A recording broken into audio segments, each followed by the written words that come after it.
Le point de départ de cette étude repose sur deux constats. Le premier constat, c'est que les entreprises industrielles ont des difficultés de recrutement, et ce malgré le fait qu'il y ait un fort taux de chômage dans l'économie. Et donc pour répondre à cette question des difficultés de recrutement, il y a de plus en plus de solutions qui sont mises en place et qui sont trouvées souvent au niveau local, parce qu'on n'a pas un marché national du travail, mais on a plutôt des marchés locaux du travail qui possèdent chacun leurs caractéristiques. Le deuxième constat, c'est qu'au niveau local, on a un certain nombre d'acteurs qui interviennent dans le champ de l'emploi et de la formation.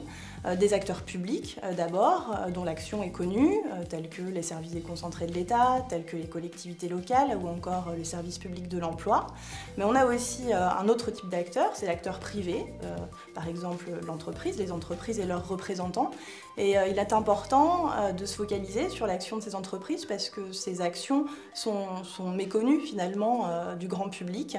Et donc cette étude se concentre sur les actions des entreprises en faveur de la construction des ressources humaines sur les territoires.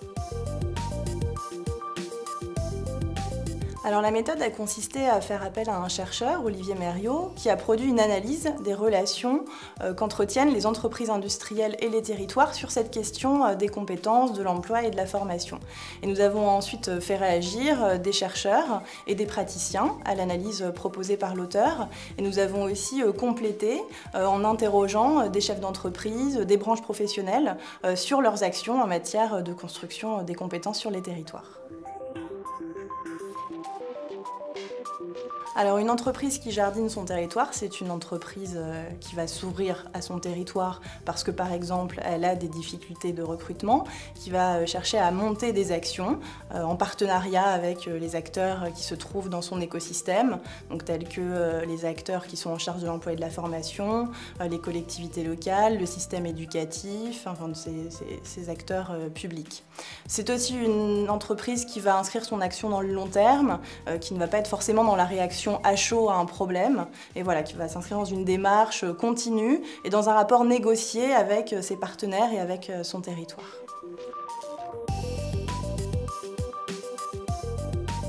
On peut par exemple citer les actions menées par les grands groupes. Donc certains grands groupes, tels que Thales par exemple, possèdent des structures internes qui sont spécialisées dans les politiques de développement local.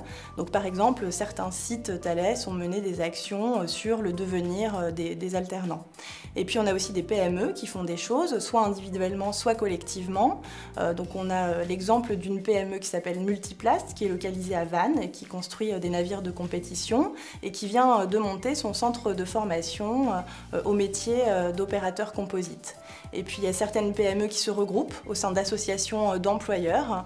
On peut citer l'exemple des groupements d'employeurs pour l'insertion et la qualification, donc les GEC.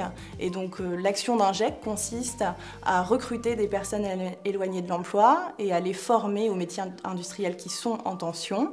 Et puis ensuite ces personnes peuvent occuper les postes des entreprises qui adhèrent au GEC.